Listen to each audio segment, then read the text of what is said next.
kukola some comments ku ebikwatagana ne elections ezigenda maaso nti weewaawo elections tukyatambula bulungi naye tukyafuna okusomozebwa kungi okuva mu ba politicians abamu abagezaako okuincitinga abantu okwataakinga n'okulumya abasirikale era nga mu bano mwe muli Honorable Nambooze Bakireke owa Mukono. Ndooza kalulu bwe kakwase wansi ne waggulu basalawo okugezaako okukola buli kimu ekisobola okubateeka mu limelight. Kati nga waliwo video eyitagana ku mitimbagano ng'omuwulira n'okumulaba nga agamba abantu nga poliisi n'amagye bwe balina okutuusibwako obulabe kubanga batono, nti kubanga batono ate abantu be bangi. Of course tetumanyi ye statistics ze gyazijja, ate n'ekirala okulooza nti buli muntu atayagala poliisi nga ye naye ng'ate ali kulwana okugezaako okuyingira parliament. Eyo parliament ekisooka poliisi yegikuuma, egiwa obukuumi. Obukiiko bwatuulako kuliko aba CID. Fe abayamba parliament mu kunoonyereza emisango gye baba banoonyereza ebikwatagana ne investigations ze baba bakola. Tulina full-fledged division ku CID. Naye omuntu ali okuluubirira okukulembera eggwanga agamba buli w'osobola okufuna omupoliisi mutuuseeko obulabe. So ekintu ekyo tukivumirira, naye ate si kuvumirira kwokka. Nga bwe ntera okujja bw'olaba nga nzize ne njogera ku kintu ng'omanya waliwo ekijja okubaawo. At least kyemmanyi abantu bonna abenyigidde mu bintu ng'ebyo mu budde bwaffe tujja kubatwala mu mbuga z'amateeka. Baagala nnyo kati abayagala ogenda omuwanule wali katuuti then enkya yeesibe bandage wano wali yenna yeesibe bandage akwate mu biyita biki bino emigo. Tetugenda kukikola bwe tutyo. Tujja kumukwasa amateeka nga bwe googera mu budde bwaffe, era just kyenjagala okulabula. Then ekirala kye twagala okutegeeza abantu, temukkiriza ebyo ebintu abantu bye bakola ki bye babagamba nti abapoliisi mu bapoliisi 7 ababa batambula omu yekka yayina emmundu. Bano ba politicians bw'amala okusiga obukyayi ne inciting violence mu bantu yabeera wuwe tavaayo, kubanga Honorable Nambooze tasobola kujja n'anyaga omupoliisi emmundu. Era bw'omugamba nti engeri gy'ogambye nti batono mwali badde mumugamba bwe baba batono sooka gw'oba ogenda okole ki onyageyo. Actually etandikira kwabo abali ku parliament, kubanga ku parliament waliwo abakuuma. Mugambe Honorable Nambooze agende ku parliament atandikire kwabo abajjeko emmundu bw'aba yasobola okikola. So babatuma then mwe ne babateeka mu buzibu. Leka tugoberere amateeka. Bw'oba olina obuzibu bwonna ne poliisi teri waggulu w'amateeka, osobola okugiwaabira. Naye ebyo ebyokulooza nti you can incite people si kirungi, naye ate nekirala tujja kibonereza. Mwebale nnyo, mwebalire ddala. Waliwo ekyabadde kiyitiŋŋana mu bantu ku mitimbagano nga beebuuza ku nkozesa ya flaga. Enkozesa ya flaga njagala giwaako sensitization mu bantu. Ekisooka bantu batono nnyo abamanyi nti waliyo n'etteeka eri governing engeri gy'okozesaamu flaga n'ebintu ebirala bye tuyita symbols z'eggwanga. Flag ine etteeka lyayo erijoogerako. That is the National Flag and Armorial Ensigns Act. Nti flag eyo gy'olaba enkozesa yaayo eyina yeetaaga ne permission okuva ewa minister. Minister we bagamba minister mu act eyo babategeeza minister wa Justice and Constitutional Affairs. Flag eyo ffe mwe mulaba engeri gye tugikwatamu. 1 tugiwanika naye enkuba bwejja ne tugijjayo. Flag eyo tetugisuza na wabweru. Kwegamba tuyina ekitiibwa ffe ng'aba professionals gye tugiwaamu. Flag abantu kirungi ne baagala flag yaabwe, naye ate mu kugyagala ate si kirungi kugityoboola. Kati waliwo ababadde bagiwanika ne waggulu ku muti gw'amasannyalaze. Kyekifaananyi kiri nnyo ku mitimbagano. So just kye tusaba abantu, flag mugiwe ekitiibwa, kubanga flag ya ggwanga ereflectinga kinene nnyo ku image y'eggwanga. So bw'ogikwata obubi oba oyina etteeka lyomenye, naye tukimanyi nti kati tuli mu period ya kalulu, abantu bali excited bagikozesa. So si kyekiri awo nti poliisi ejja kuvaayo etandika okukwasa etteeka wano na wali. Leka tusooke n'okwogera n'abantu, kubanga tusuubira nti bwe tubabuulira ekyokukola bajja kigoberera. Mwebale nnyo, mwebalire ddala. Ku festive season eno gye tulimu, munzikirize mbajjukize nti ku 15th December twabawa guidelines ezikwatagana 1 n'ebivulu, because era mu new year wano abantu bagenda kuba mu bivulu.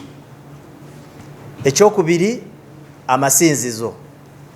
Ebintu ebyo byonna bireeta abantu bangi, ate kati ng'amasinzizo gagenda kubeera mu night prayers. Security threats zisigalawo. Nababuulira nti waliwo omwaka gwe twaregisteringa omwana bwe bamubba mu night prayer ku makya, twagenda okusanga ng'omwana bamusazeeko obulago. Ekirala, terrorism threats, toyinza kutegeera ddi bwe tuyinza okufuna obuzibu. So kye tuba usually tusaba nti gwe akulembeddemu mu kusaba, making sure nti okwatagana ne police, making sure nti bweba nti Nambooze bagiswipinze bulungi nnyo, abantu abayingiddemu bonna babacekinze, so that abantu basabe, abantu baddeyo nga tewaliwo buzibu. Bwe baba nga ekivulu abantu bacekingibwe. Ekirala kye tuba usually tusaba izi omujjuzo.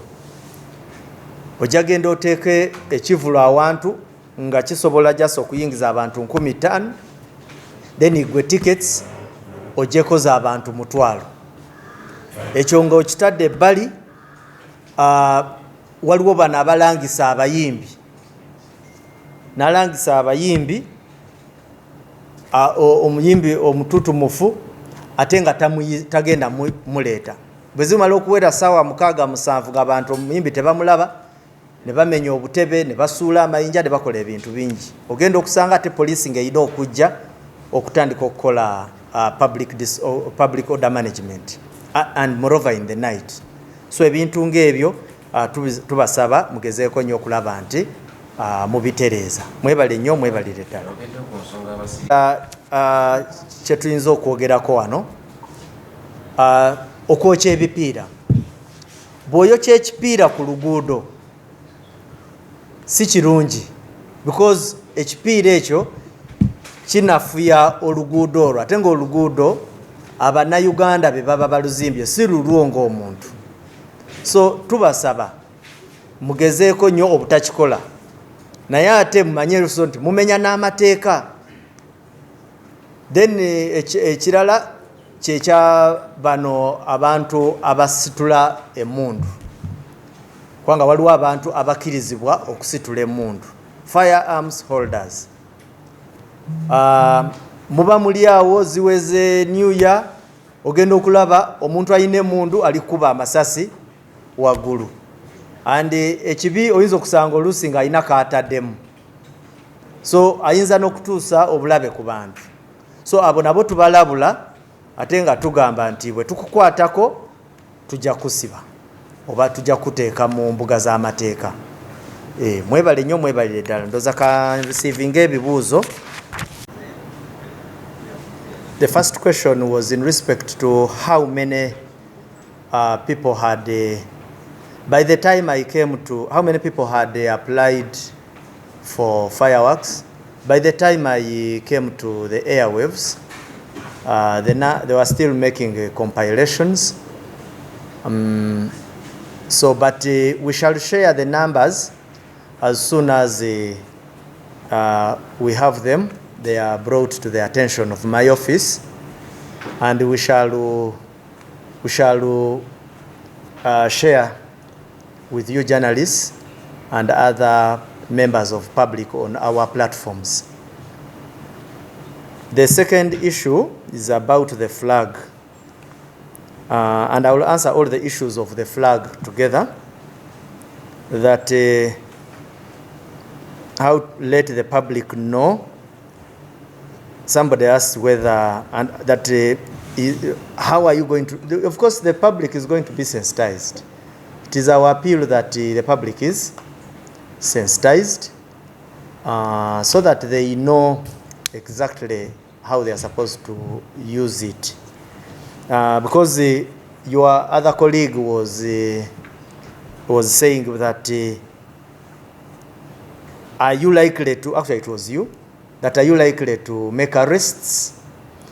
I think I answered that much earlier when I said that an arrest in this particular situation has usage, because I am a law enforcer. Should you, in your patriotic use, your patriotism, if you use the flag wrongly, I will come out as a law enforcement officer and a person speaking on behalf of Uganda Police Force to tell you that you are not using the flag well. And it similarly feeds into when you said that it is mainly being used for political, by political actors. It doesn't matter who. We should not put our focus on political affiliation or non-political affiliation. I think our eyes should only focus on barely the usage. The flag has been used on several occasions. I think you have seen. Whenever we have football matches, people come out with the flag. You have seen it. Whenever, now in the political season, people have come out. But what is, I think what created a bit of public concern was that video when now somebody was hanging it on an electric pole. So that's why we say as security and law enforcement bodies, let's come out and tell the people, because it attracted a lot of debate and conversation. And no wonder that's why we are not necessarily coming out to enforce. So about the flag, that is the most important thing you need to know about it. Then somebody raised an issue of the cases registered in this festive season, particularly the Christmas season. Still, we shall be coming up at an appropriate time, and we share these statistics both with the media fraternity and also the public generally. My brother raised a concern or an opinion. He says that when the politician is making these allegations that police should be attacked, could it be because of the allegations that police is brutal? maybe I would love also to ask you, if a police officer was brutal, would you urge public to attack and maim him? I know for you would not do that, because I know you as a law-abiding citizen. It doesn't matter, but I know that for you, if a police officer offended you, you would seek that the legal redress is sought. Not so? And especially if it is particularly by a citizen who is privileged enough to sit in parliament. So it is usually advisable that the breaking of one law is not substituted by the breaking of another. Yes? And particularly, it should never be championed by a lawmaker. Yes. I think I've answered you. Yes. Then there is somebody who asked me about the issues of Zimbabwe. There was some element of violence in Zimbabwe. Maybe we shall issue a formal statement. But what I know is that there is a file which was opened against all those people who were engaged in that chaos. And maybe only to bring it to your attention that at some point we shall come up and give you maybe updates. There are a few pockets of violence here and there in political actors as they solicit for votes. And we have a number of files we have been opening on basically individuals who commit these offenses. These people fight from trading centers, they meet at junctions, they fight, they destroy property, you find a vehicle has been vandalized. All those cases, police is handling them as and when they come in. Yes. And those are yes. A flag nendoza kuchintu ekikwatagana ne flag just kamba we kintu kimu bwema mwagala details bulungi ezikwatagana ne flag nga mukulu Jude bwabadabuza mugende musome eteeka maybe mu budde buno nyinza obutabagirayo mubeta akawanvu n'akaga kubikwatagana ne flag byonna mu ebiri mu mateeka mugende mubisangeyo. Yes, maybe kambadiremu very fast mu Luganda nti ekintu ekikwatagana ne abantu abasabye permission okuba fireworks numbers ezo tujja kuba tuzibawa mu budde obutali bwawala kubanga ne bwe twogerera leero waliyo ababadde bakyatambuza empapula zaabwe, so enamba sizirese leero. Similarly waliwo eyambuziza ku misango ejaziddwa mu Christmas season negine emisango najyo statistics tujja kuba tuzisharinga ne ba journalists baffe n'abantu ba bulijjo, so mujja tugumiikirizaamu katono.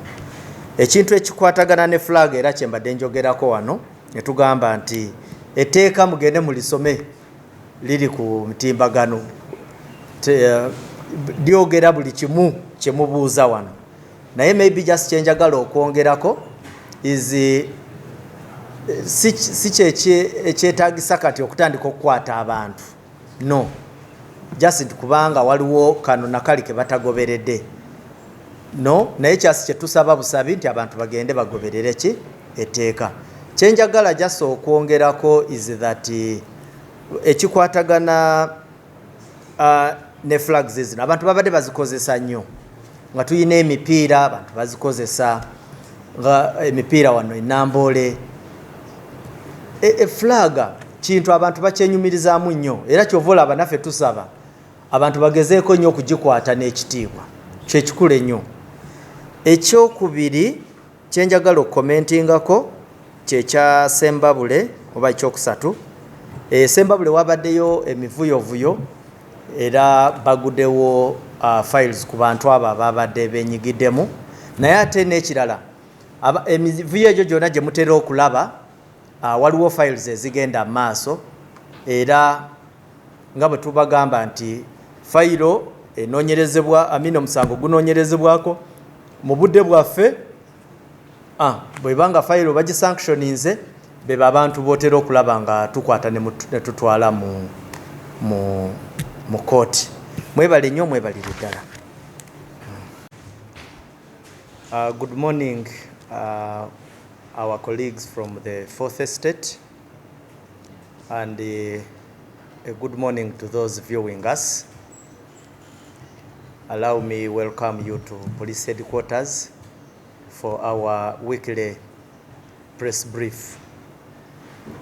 I would also take this opportunity to welcome you from the Christmas festive period, although the festive season still continues.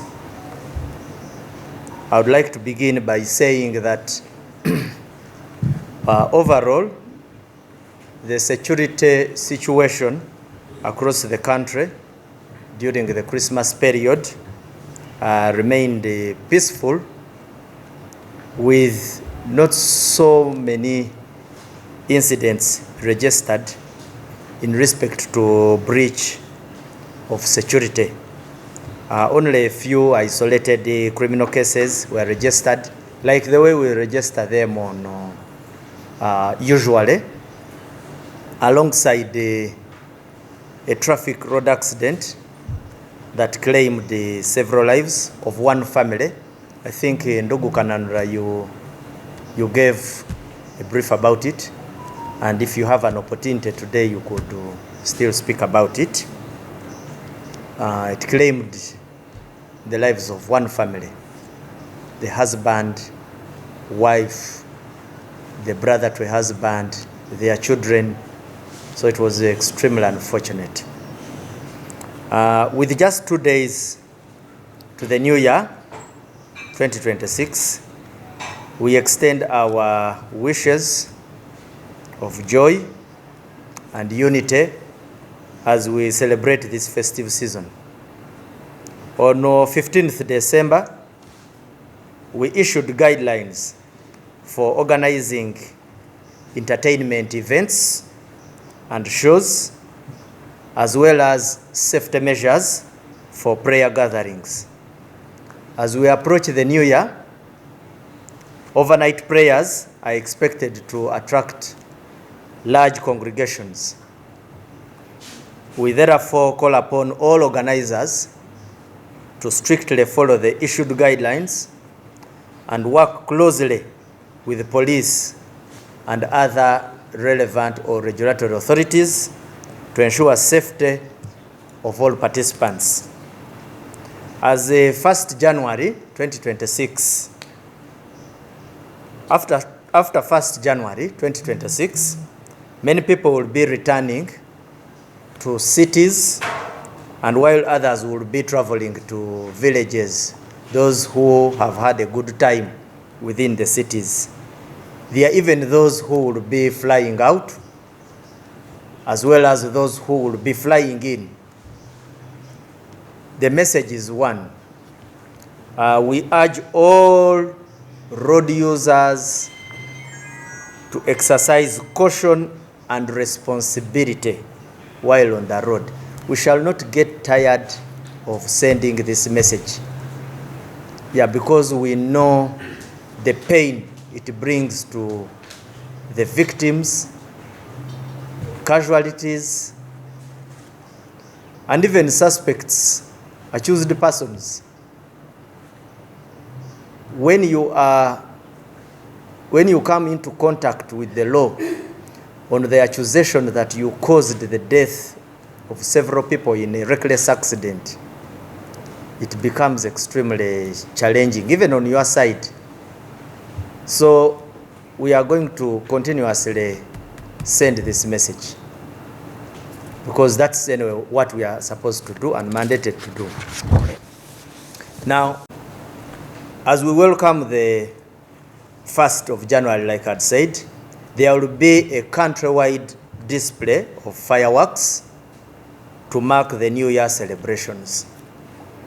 Each year, Uganda Police Force receives requests for permission to conduct fireworks displays from hotels, entertainment centers, places of worship, many areas, mention them. Now these permissions are approved, but through licensed blasters who are authorized to carry out the displays on behalf of those successful applicants. We don't want a situation where you wake up and you imagine that you can blast your own fireworks. To blast fireworks, there must be a licensed blaster because it's an explosion. And these are also some of the guidelines that must strictly be observed during the display. I've said that fireworks shall only be discharged by a licensed blaster. The second guideline is that fireworks display must be publicly advertised in both electronic and print media. And we usually encourage people to also use local FM radio stations and our newspapers. Now, during any of the fireworks display, the display shall not exceed 5 minutes from the time of the first blast. This is one of the most abused regulations. And you find everybody is okay with the abuse. There is a reason why we put it at 5 minutes. So we are appealing to all those licensed blasters to follow these regulations. The other time we had is it Dawali? Something like that. And the blasts went for quite a long time. There are even those who want to exceed 20 to 30 minutes. So we call upon you to follow that regulation.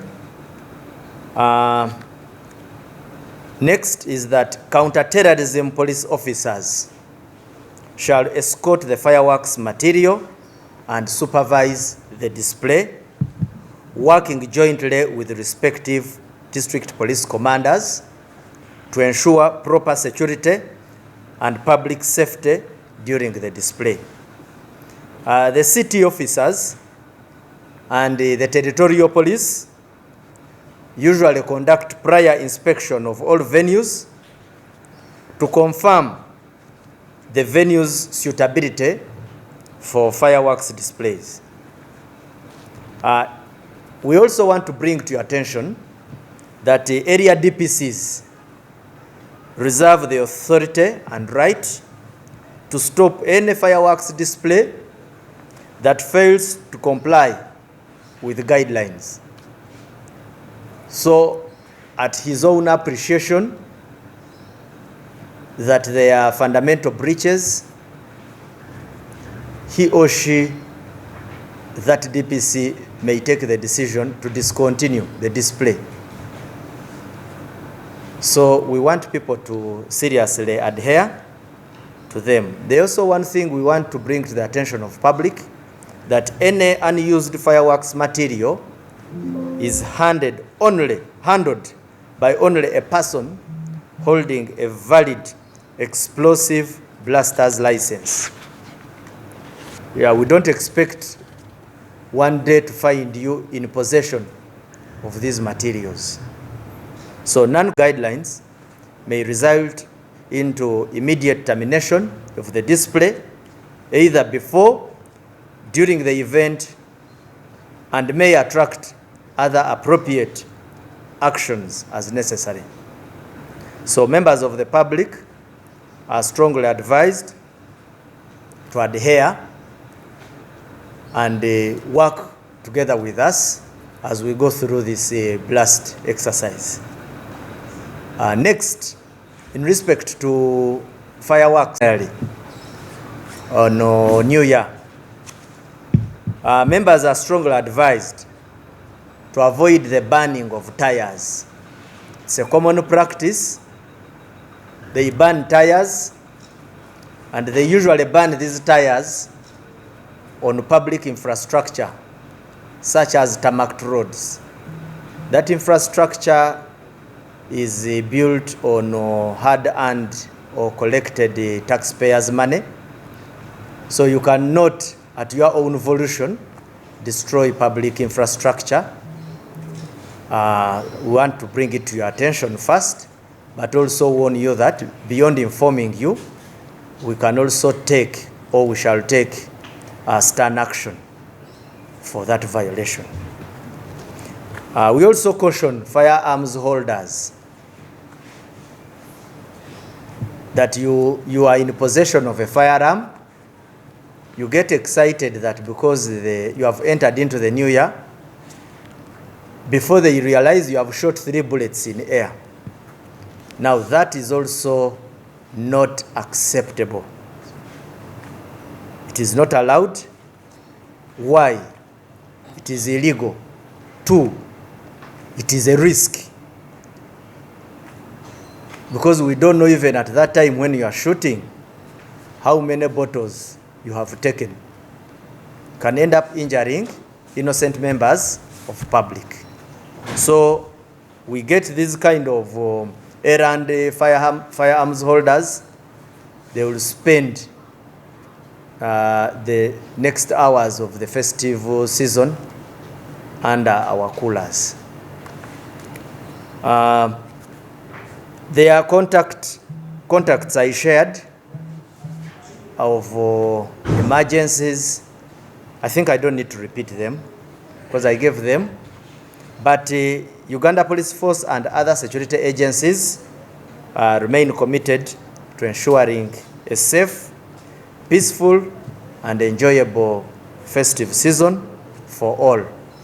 Let's celebrate responsibly, stay vigilant, and work together for the safety of our communities and the success of the festive season. Make some comments and statement on election related activities. I've come with this screen because there are some videos I'll be displaying at some point. We have noted the saturation of videos showing some political leaders making statements that promote and incite violence against the police and other security agencies. In these videos, individuals are seen urging the public to overpower security personnel, claiming that the reason why they should overpower us is because we are few. You can imagine a politician who reasons like that. He's vying to enter parliament.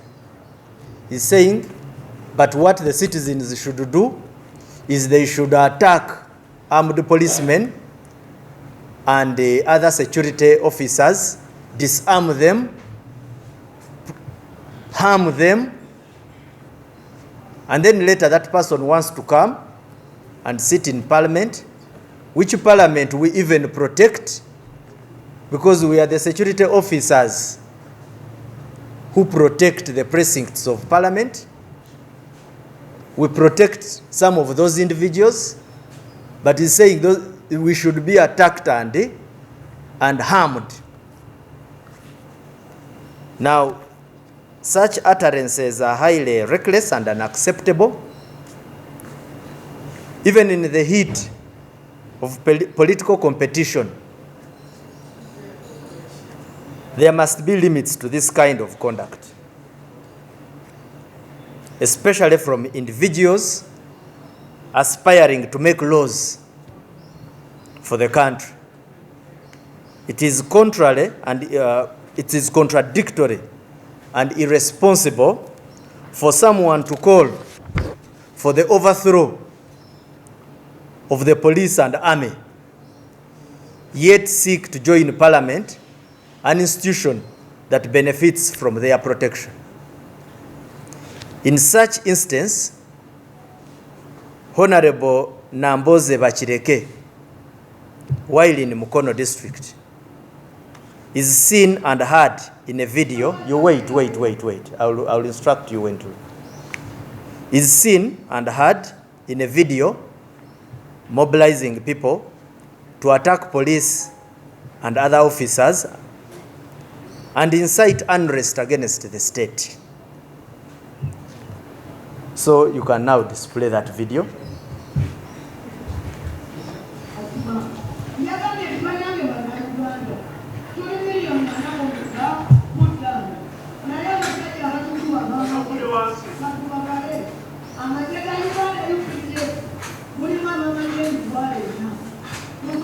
That UPDF is only 40,000,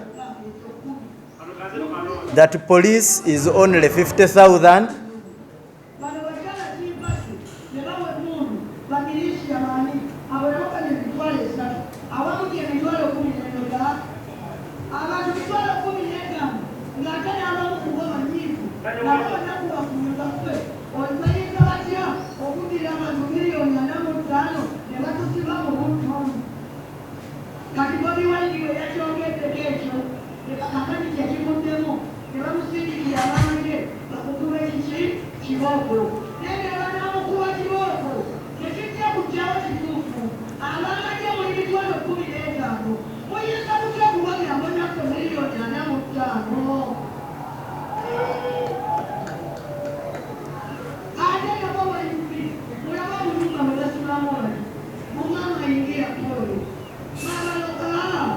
Anyway, that video is, you can even bring it down.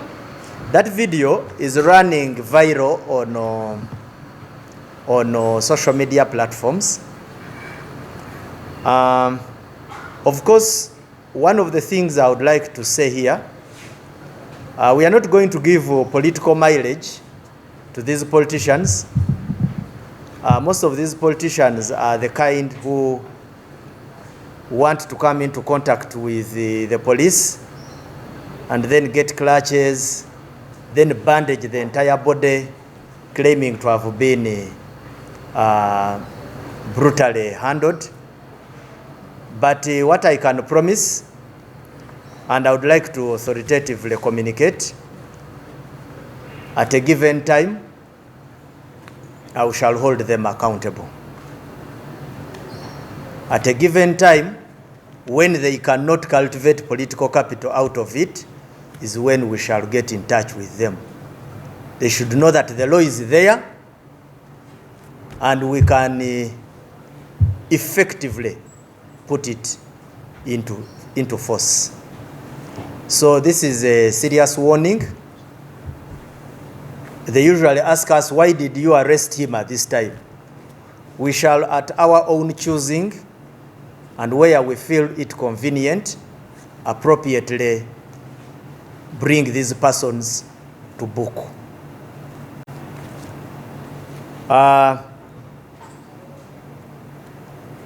So we caution that such actions constitute criminal offenses. I think my communication will end there.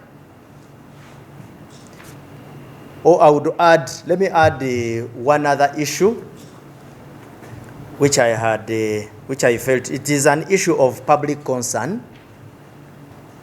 It is an issue in respect to the use of the Uganda flag.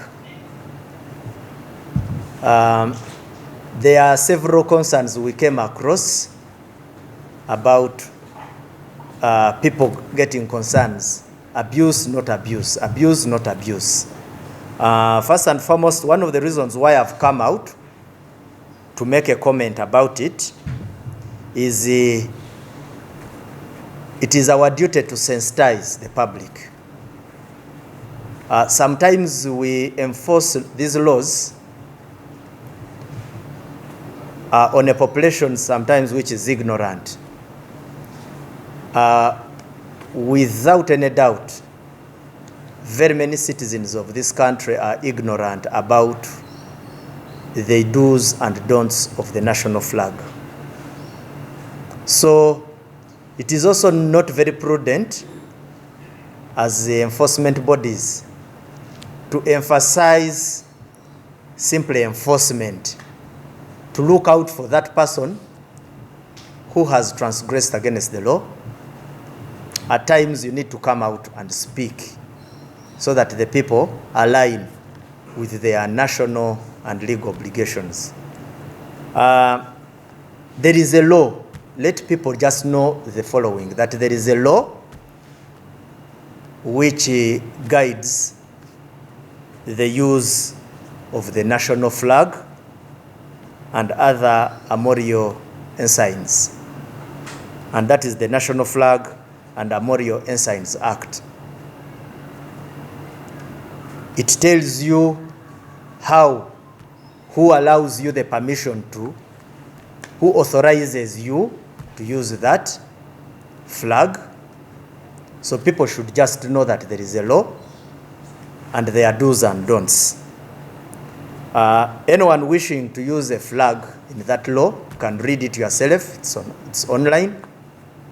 Requires prior permission from the minister, and in that case, that minister is the Minister of Justice and Constitutional Affairs. We have observed a number of uses that are not appropriate. For us as institutions of government, you see us use the national flag. We hang it every morning. In the evening, we bring it down. When it rains, we again bring it down and store it, protect it from the rain, all in the name of respecting it as a national symbol. Now, on the contrary, the citizens we police use it. Some have been hanging it even on electric poles. I think you saw it on social media. Somebody hanged a national flag on a utility pole, first and foremost as to whether he had the right to climb that utility pole becomes another matter altogether. They are using it for all sorts of things. But somebody will ask, why have you not taken action against them? I've said it much earlier. I've said that sometimes it is not about just arresting and getting the other one simply on the account of contravention. It is our appeal that people know this. It is our appeal that people follow and respect these national symbols. It has been commonly used in this current political environment, the excitement. So I would like to communicate that I think that is the reason why we are to a large extent constrained and reserved into enforcement. But whoever has a question as to whether there is any law being broken, if the usage is in contravention with what the law says, which law is openly on digital spaces, then there is a contravention. So that is what I would like to communicate. I thank you.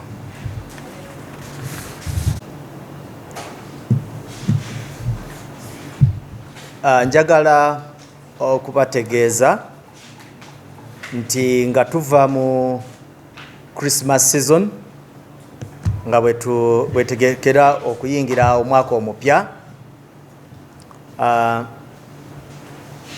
Christmas so far tugiyiseemu nga tetunaba kufuna buzibu bw'amaanyi mu bigambo bya security. Emisango guno naguli egigenda maaso si gye egiri awo egitiise ennyo, naye twafunamu just ekikangabwa kimu ekya accident eyatwala obulamu bwa famire emu omwalimu abaana omukyala ne bbaawe. Naye nga tuyingira mu New Year twagala okubategeeza nti guidelines ze twabawa nga 15th December ezikwatagana n'ebivulu, ezikwatagana n'engeri gye mutambuzaamu ebyokusaba n'ebirala, guidelines ezo zikyali mu nkozesebwa era tubasaba muzigoberere nga mukwataganira wamu n'abapoliisi baffe abali mu territories, district police commanders yonna mu districts gye bali. Kati engeri gye tugenda okufuna fireworks, waliwo amateeka agamu ge twagala abantu bamanye naye ate n'okugoberera bagoberere. Ekisooka is that fireworks oba bemuyita ebiriroliro bikubibwa abo bokka abakugu ate abayina license. So enkya tetwagala kuwulira nti gwe okola mu katale naye ate oyagala okube fireworks. Abo tubayita ba licensed blasters. Ate ekirala is fireworks oyo bamala omukuba obutundutundu oba pieces eziba zisigaddewo tokkirizibwanga omuntu wa bulijjo okuzeeyambisa. Ziyina kuzzibwayo ate zikwatibwa only abakugu abo bokka ne bazikomyawo mu bitongole byaffe. Ekirala kye twagala okutegeeza abantu is that abantu abagenda okudisplayinga fireworks beetaaga okukola advertisement, okukuba obulango mu mpapula z'amawulire ne ku radio stations ng'ezo zi FMs ezibali okumpi. Abantu balina okumanya, balina okutegeezebwa ng'ogenda okukuba ebiriro. Panga waliwo abantu abamu nga bw'oba tobategeezeza fireworks abayisa bubi. Fireworks akirizibwa only eddakiika 5. So tusaba ate tulagira nti abantu bagoberere etteeka eryo abo betuwadde olukusa olwo okukuba fireworks. Naye nga kyaki twagala okubategeeza okuwerekera pieces za fireworks ezo poliisi erina okubaako era usually tutera okuadvisinga abafunye license ezo okweyambisa poliisi yaffe eya counter terrorism. Era poliisi eya counter terrorism nga bali wamu ne territorial police be bacekinga ebifo bye bagenda okukubiramu fireworks. Bwe basanga nga waliwo etteeka oba guideline yonna emenyeddwa, DPC akirizibwa okusazaamu okukubibwa kwa fireworks eyo. Era ekyo tuba twagala tukibategeeze nga bukyali. Naye kye tusaba kyokka mukwataganire wamu.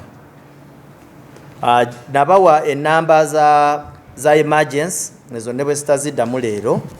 Tulina ennamba ze twabawa bwe ufunanga emergency yonna otukubiranga ku nnamba ezo. Ekyo nga nkivuddeko. I bring you warm greetings from the National Identification and Registration Authority. It is in this very year 2025 when the National Identification and Registration Authority embarked on a very important task of ensuring that all Ugandans would renew their national IDs that had now made 10 years as the law of Uganda expects of them. This very momentous exercise commenced on the first day of April and was initially slated for 6 months. The 6 months ended on the 8th of November 2025. Because of the demand that remained at large, the board and management of the National Identification Authority, together with the Ministry of Internal Affairs, found it plausible to extend this project for a period of 3 months. So whereas the initial date of closure of this project was envisaged to be 8th November, it was extended, and therefore the new expiry period of this exercise is 8th February 2026. This morning, we wish to bring the country to speed on the milestones we have achieved as of the 23rd day of December, before we broke off for the Christmas holiday. We have registered 6,152,753 new registrations, these being persons that had never enrolled before and now are approaching the service for the first time. We have also renewed 13,365,388 national IDs. We have also thus far made available 636,942 first-time national IDs, and we have changed particulars for 32,351 Ugandans. We have also made very great progress of migrating our information from the old system into the new system to a tune of 21,463,874. These figures continue to reflect great progress and a reflection that Ugandans now appreciate the importance of a legal identity. With this progress, the questions remain at large and the action points also remain at large. Ladies and gentlemen, this holiday every child is at home, and therefore we want to call on every citizen to make the choice in these days to enroll their children. Our offices are opening today, 28th of December, until the 31st of December. Remember that to register a child does not require a physical parent. A blood relative is also legally accepted as a person that can help a child to access this service. This morning also, I want to particularly accentuate something that's very important for people who approach the service of registration and their children had errors, or whose children were given names and now you have had a change of heart about the name that you want the child to have. So if your child initially was Semutebi and now you feel she is blessed and it should be Mukisa, I want to empower you. Change of particulars for children below 18 years is free. It is free. If a child is anybody below 18, that is a child, you do not need to pay a fee. The child does not swear an oath. You only need to fill the Form 7, which is available on our website, and together as a parent and the child, you approach a NERA registration center and apply for change. If you must pay a fee, you will only pay a fee if the child had a certificate and now you need a certificate. So there has been a general confusion that we wanted to clarify, where everyone thought that 200,000 applies to everybody. No. The 200,000 applies to a card holder, but it does not apply to a child. I hope that that clarity is very important. And with that, I also want to give this quick update as well in Luganda so that people will appreciate this position we are at. Nchayalero mbatuusako okulamusa okuva mu kitongole kya National Identification and Registration Authority. Omwaka guno gwennyini twatandika okuzza obujja endagamuntu ez'Abannayuganda. Ng'omwaka tegunnaggwa, nalabye era ng'ekitongole ne tusiima nga kikulu okutegeeza eggwanga wawe tutuuse n'omulimu guno. Ng'ennaku z'omwezi 23 omwaka guno ogwa Desemba nga tetunnagenda mu kuwummula, twali twakawandiika Abannayuganda obukadde 6,152,753 abaali bakatandika okwewandiisa bapya, obukadde 6. Abaali bazza obujja bwali obukadde 13,36,15,888. Abaafuna endagamuntu ezisooka nga baali tebazifunangako bali 6,36,942. Ate okutambuza ebyali mu sisitimu enkadde okubizza mu sisitimu empya tuli ku bukadde 21,406,138,374. Ekirala njagala tumanye nti project eno newankubadde yali ya myezi 6 nga yali ekoma nga 8 Novemba aba Ministry ya Internal Affairs awamu ne board ya NIRA ne management basima nti olw'okuba obuweereza bwali tebunnasensera project eno eyongezebweyo. Awo nno okuwandika abantu ku miruka n'okubagabira endagamuntu bijja gendera ddala mu maaso paka ng'ennaku z'omwezi 8 omwezi ogwokubiri. Awo nno ng'abaana tebannaddayo ku ssomero n'alikubiriza nti okakase nti buli mwana w'eggwanga lino omuwandiisa ate obaolyawo ebiwandiiko bye bitereere. Ekisembayo ate kyendowooza nga kya nkizo nnyo kwe kuwabula okukyusa ebikwata ku baana teweetaaga nsimbi. Naddala ng'omuntu tafunangako ndagamuntu kwa bwereere. Awo nno omwana osobola omuwandiisa nga muwere n'omuwa erinnya lya kitaawe. Ekika bwe kimala okutuula ne kisiima ogamba nti omwana katumutube nattaba, awo nno otuukirira NIRA n'ogamba nti omwana mwamuwandiisa mu mannya gano naye mbadde njagala nga kyuse. Omwana oyo tatoola yadde olwataano yadde n'ennusu. Okukyusa n'okutereeza ebikwata ku baana toleeta ssente wadde olwataano. Oleeta buleesi kawandiiko kakakasa bintu ebyo ate obaolyawo ne tukyusa. Okutereeza kuno mu bakulu byanjawulo era ebiwandiiko biba bingi, naye ate ku baana abato okukyusa erinnya lyabwe form 7 yokka. Okukyusa erinnya ly'omwana form 2 yokka egamba nti nze taata w'omwana gundi ne maama we twagala omwana affe tukyuse erinnya ly'okuva mu lino ate afuuke lino. Kale bw'obeeyo ng'omwana erinnya lyalina tolyagala ku PLE tutuukirire ate tulabike ng'amannya tugatereeza. Neeyanziza nnyo okumpuliriza, mbaagaza omwaka omujja omulungi. This briefing provides an update on the road safety situation during the festive season, covering the period of 22nd to 28th yesterday, December 2025. During this period, some lives were sadly lost and others were injured as a result of road traffic crashes. However, despite the increased traffic volume associated with the festive season, the number of crashes registered was comparatively lower than during the same period in 2024.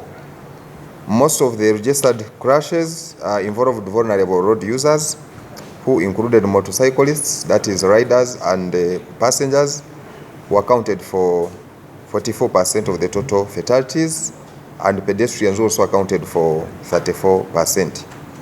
Crashes involving motor vehicles were largely attributed to careless overtaking, that accounted for 28%, speeding 18%, followed by following two close, which accounted for 10%.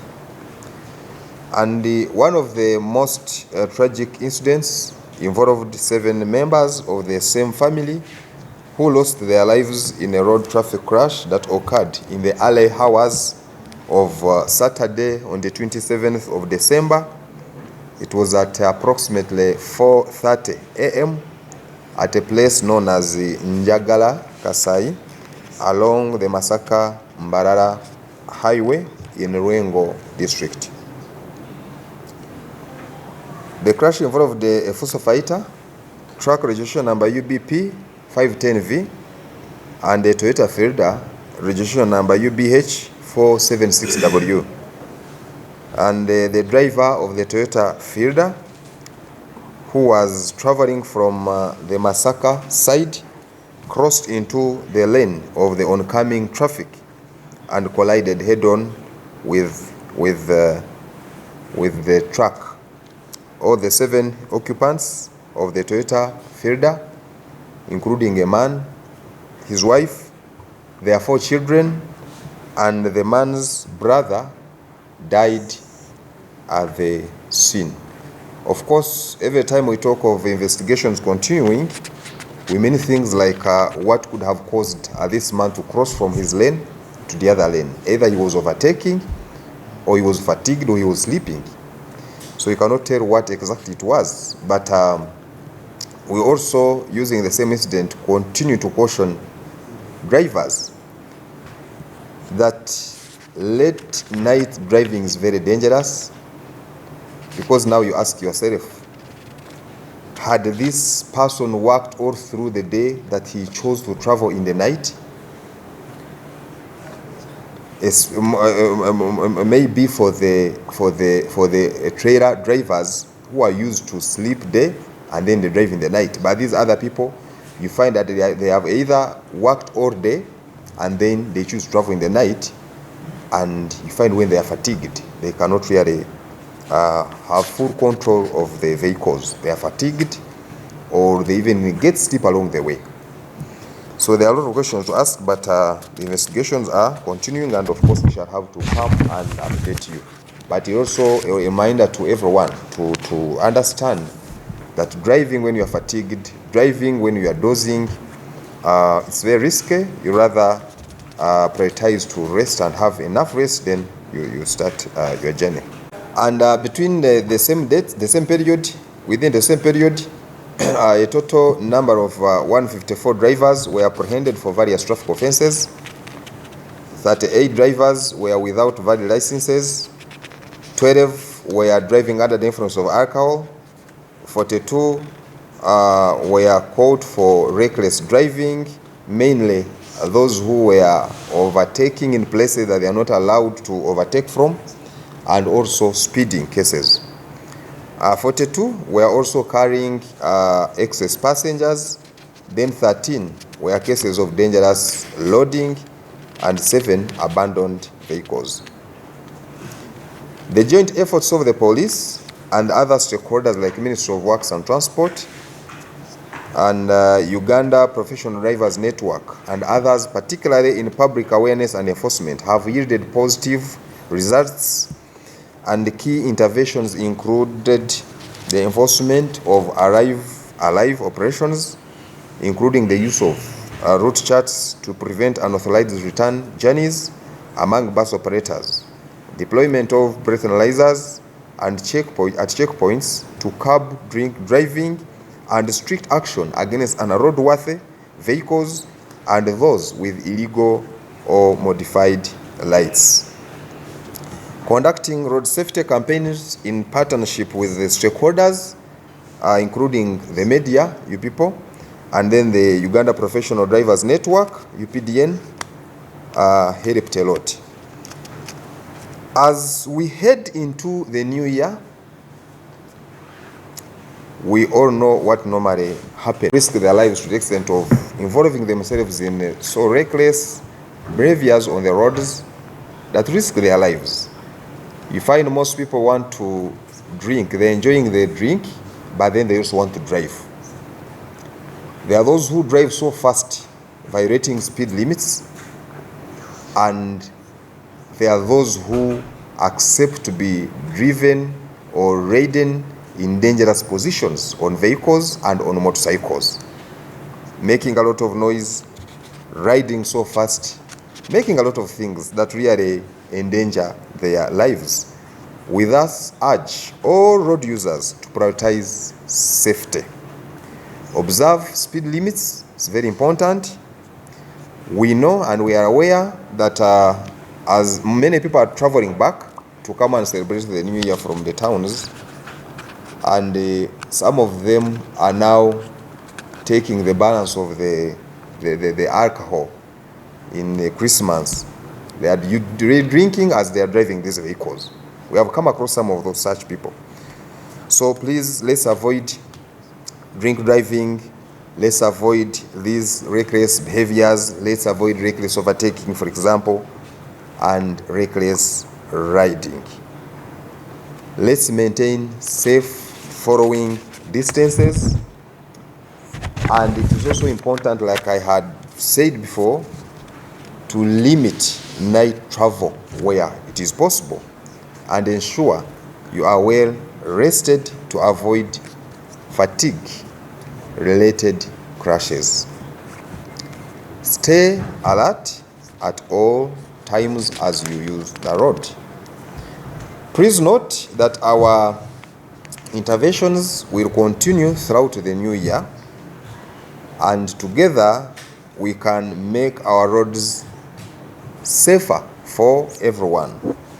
We wish all Ugandans a crash-free and peaceful 2023. 6.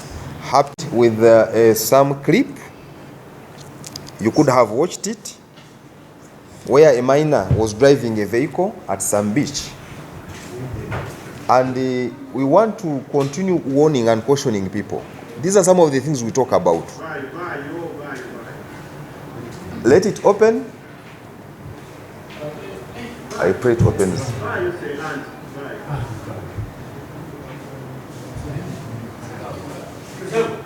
Magnify. Can they extend the screen? Other people are blocking. Let it be pushed.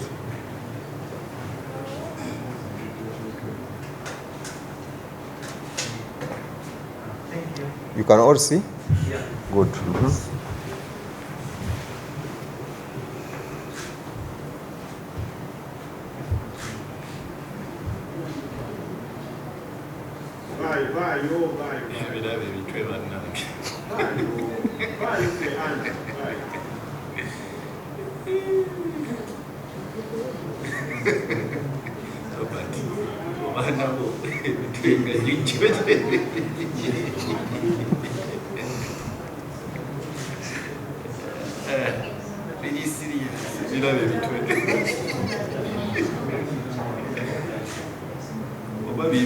So you can see,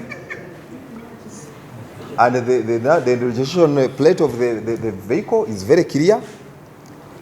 And we all know that our laws in Uganda, you cannot be given a permit unless you are 18 years and above.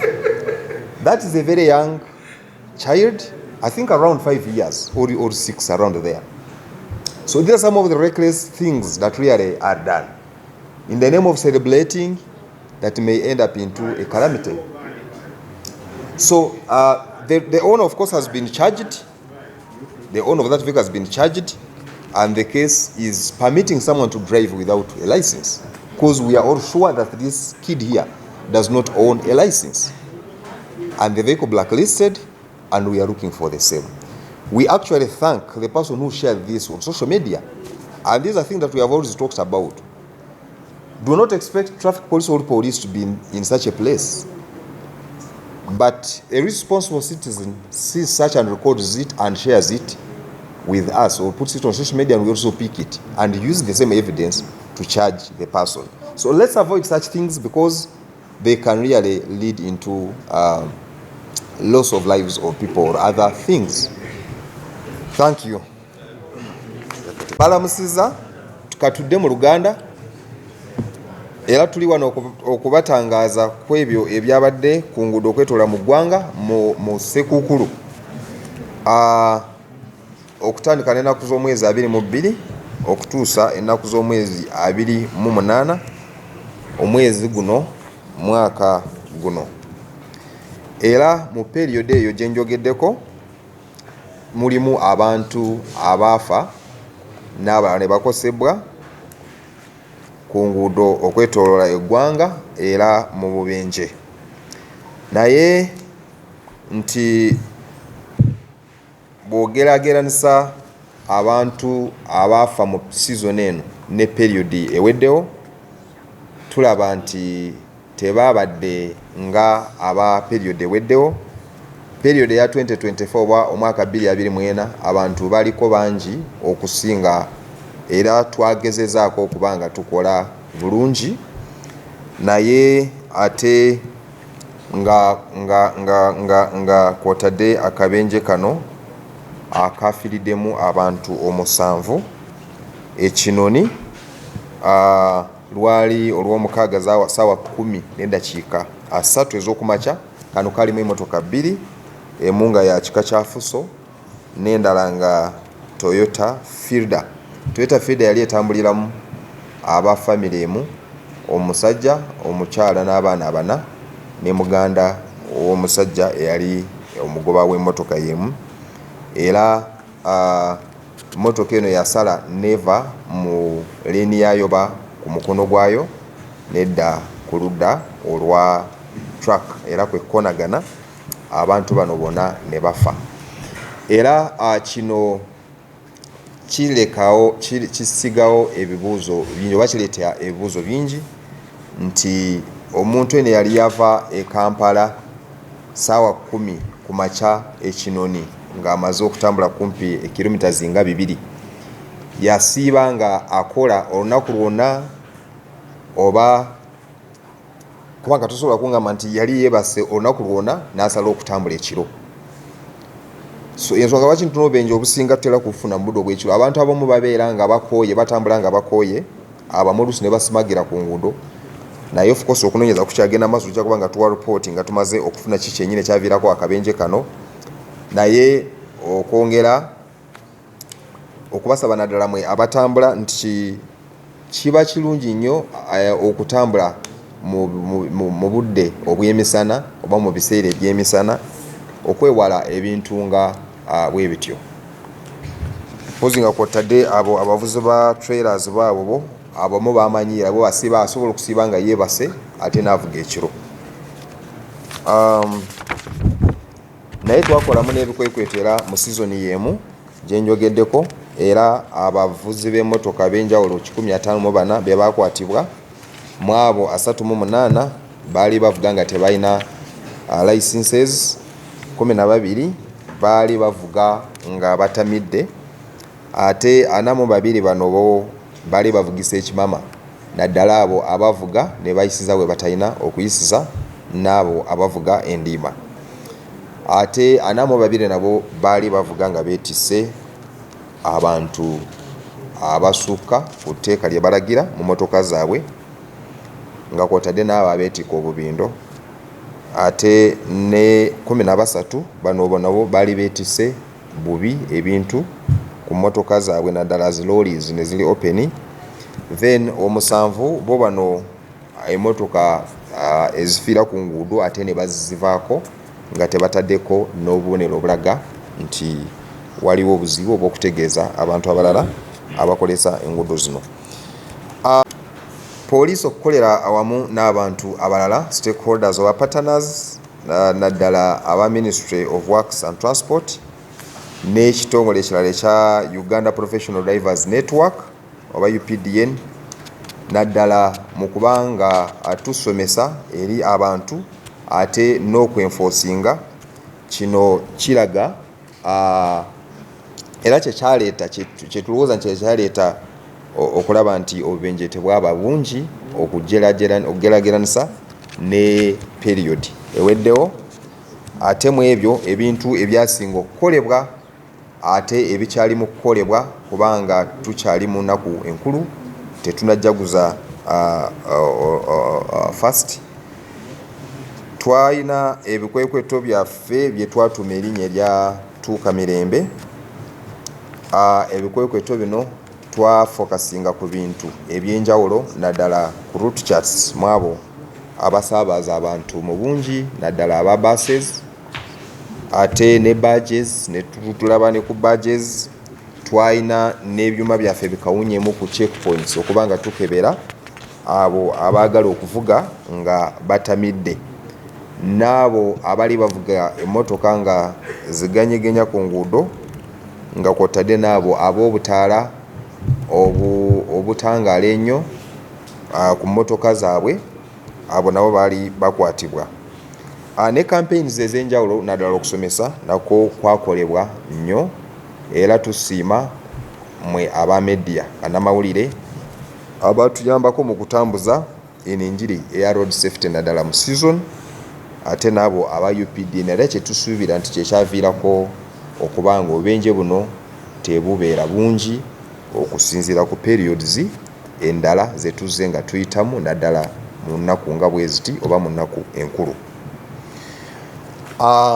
Omwaka oba tugenderera mu tusemberera omwaka nnaku ntono nnyo, era kuno kulabula eri abantu nti abasinga waliwo engeri gye baagala okwaniriza guno omwaka nga bayitira mu bintu ebitali birungi oba ebiteeka obulamu bwabwe ku bunkenke naddala ku nguudo. Abasinga bamanyi okwagala okunywa omwenge, bali mu kusanyuka banywedde omwenge ate ne baterekera okuvuga ne baagala okwenyigira mu kuvuga. Ne mubaamu abo mu kujaguza abatuula ku mmotoka kungulu. Mmotoka ateekezebwa okuteeka abantu kungulu eri covered eyinza okubeera wish oba any vehicle, naye bo ne baagala okutuula kungulu ng'omuvuzi bw'avuga wansi mu linnya ery'okujaguza n'okusanyuka. Ate nga bona abatamidde nno abatuula kungulu awo, abalala ne bavuga pikipiki nga baziyimiriddeko bakuta amayembe nga bwe bavuga, oba baliko ngo 4-5 mu linnya ery'okujaguza. Ebyo byonna tebikkirizibwa ate si birungi byebyo ebintu ebiteeka obulamu bwammwe mu katyabaga. Era tubasaba temwenyigira mu bintu bwe bityo. Abalala ne baagala okuvuga endiima ate mu busy places oba mu bifo ebiri busy ebirimu abantu bangi, bano ne baagala okuvuga speed ey'amaanyi ennyo. Abo ababadde mu sekuukulu omwenge bagunywedde teguweddewo, kati batambula nagwo nga bwe bakomawo mu bibuga, bwe banywa nga bwe bavuga.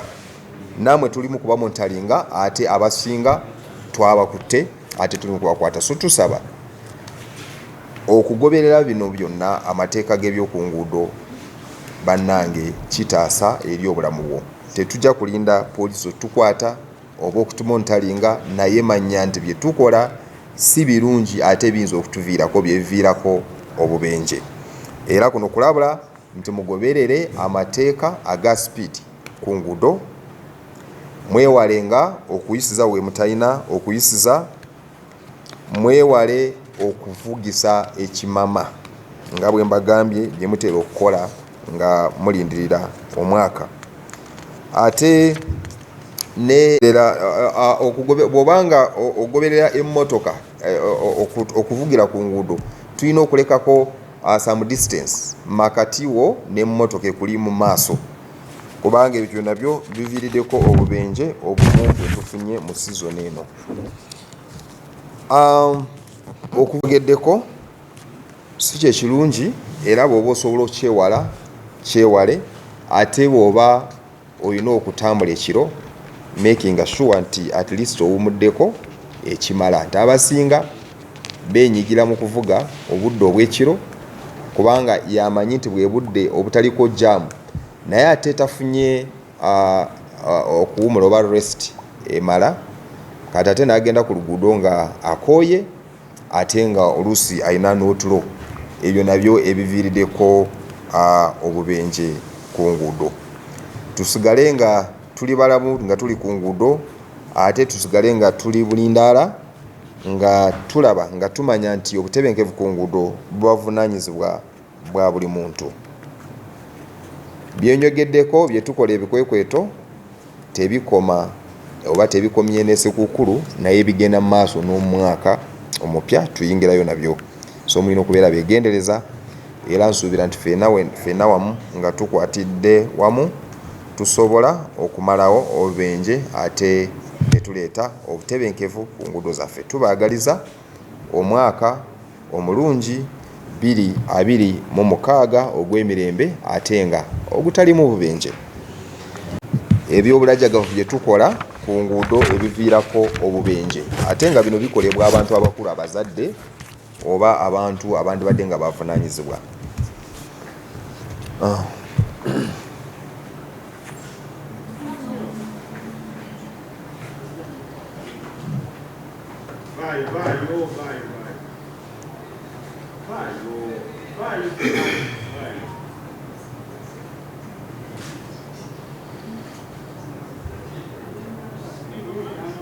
Bagita botanical beach.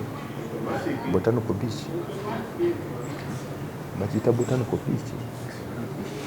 Yo wali.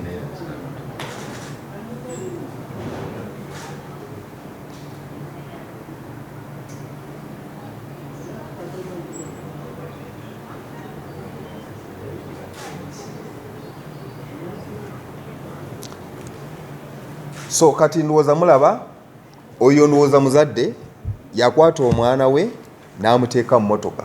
Beach tugimanyi gye bakikolera zaali nnaku z'omwezi 25 mu linnya ery'okusanyuka, ate ono n'akwata omwana n'amuwa emmotoka, omwana bw'atyo. Amateeka g'e Uganda teri muntu akkirizibwa okufuna, teri muntu aweebwa permit ng'ali wansi w'emyaka 18.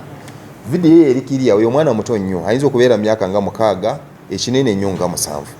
So ffenna tuli sure nti talina license, era twamaze okuba nga tukyajinga nanyini mmotoka, ate n'emmotoka ne blacklistinga.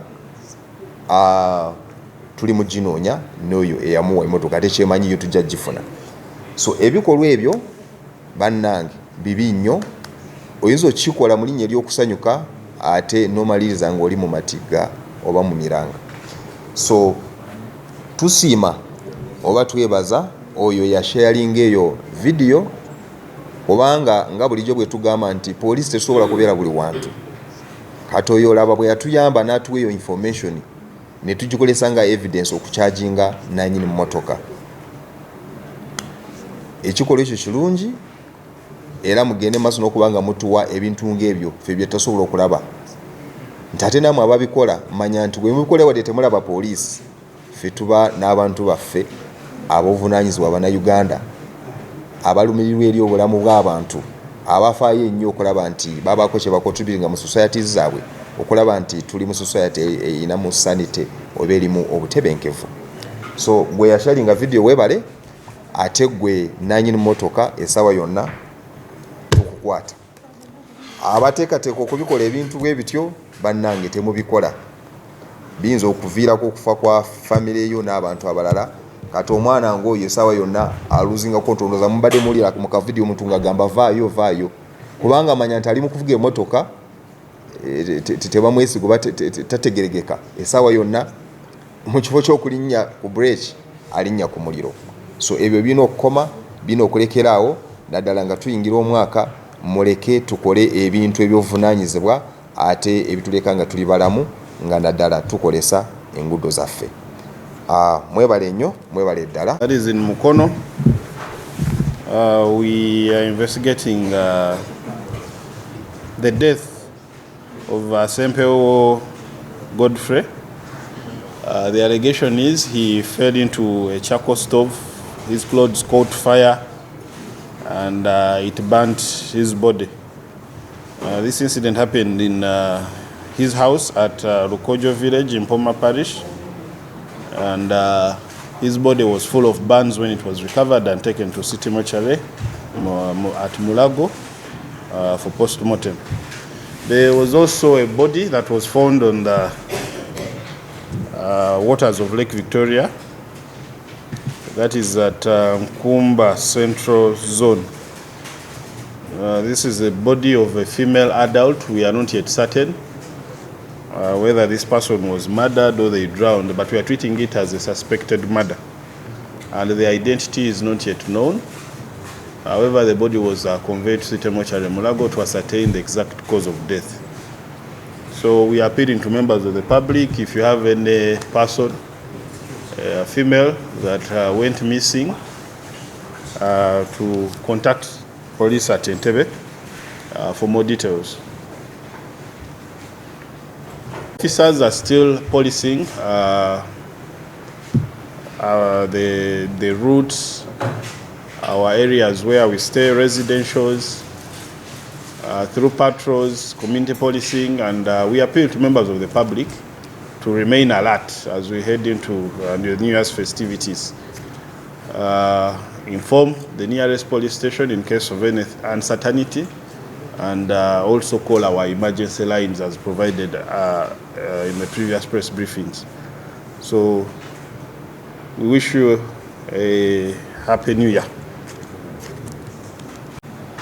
Waliwo incidents bbiri ze tuli mu kunoonyerezaako. Waliwo okufa kw'omuntu kwe tuli mu kunoonyerezaako ono Sempeo Godfrey. N'agambibwa okuba nti nno yagudde mu sigiri n'emwokya engoye, engoye ne zimwokya omubiri era n'afa. Bino byakakasibwa bwe tunaaba tufunye alipoota okuva mu bakugu, naye nga bino byabadde mu maka ge agasangibwa mu Lukojjo, ku kyalo ky'e Lukojjo mu Mpoma parish, era okunoonyereza kukyagenda mu maaso. Waliwo n'omubiri gw'omukyala atannategeerekeka ogwasangiddwa ku mazzi ku nnyanja Nalubaale mu bitundu bya Nkumba Central Zone. Ono tetunnamanya kyamutuuseeko naye ng'essaawa zo tuteebereza okuba nti no yatemuddwa, wabula abakugu bajja bba batubulire oba yagudde mu mazzi n'afa oba yatemuddwa. Essaawa zino tetunnamanya bimukwatako naye nga poliisi yaffe ey'Entebbe eri mu kunoonyereza. Tukubirizwa abantu oba olina omwagalwawo nga yakubuzeeko nga mukyala kukwatagana ne poliisi y'Entebbe tusobole okumanya ebimukwatako. Oba oli awo tujja kugoberera entambula ze kutuukira ddala ku kye kyamutuuseeko. Kutwaliza awamu poliisi yaffe mu bitundu byonna mu kampani emiriraano ekyagenda mu maaso n'okulawo n'ebitundu okwogerezeganya n'abantu ku mwaka omupya gwe tugenda oyingira. Watera obeerawo ebikujjuko bingi n'abantu ab'enjawulo abagenda okweyunira okusaba. So ffe tuli beetegefu okuwa obukuumi awo wonna we bigenda obbeera ne mu bifo mwe tubeera, naye tusaba abantu okusigala nga bali bulindaala bwe balaba embeera gye batategeera bategeeze ab'ebyokwerinda. Then n'okusaba abantu okukwatagana naffe wonna we bagenda obbeera nga basanyukira. Bwe tubategeeza nti kino tekirina kukolebwa tubasaba temukikola. Mwebala. Facts.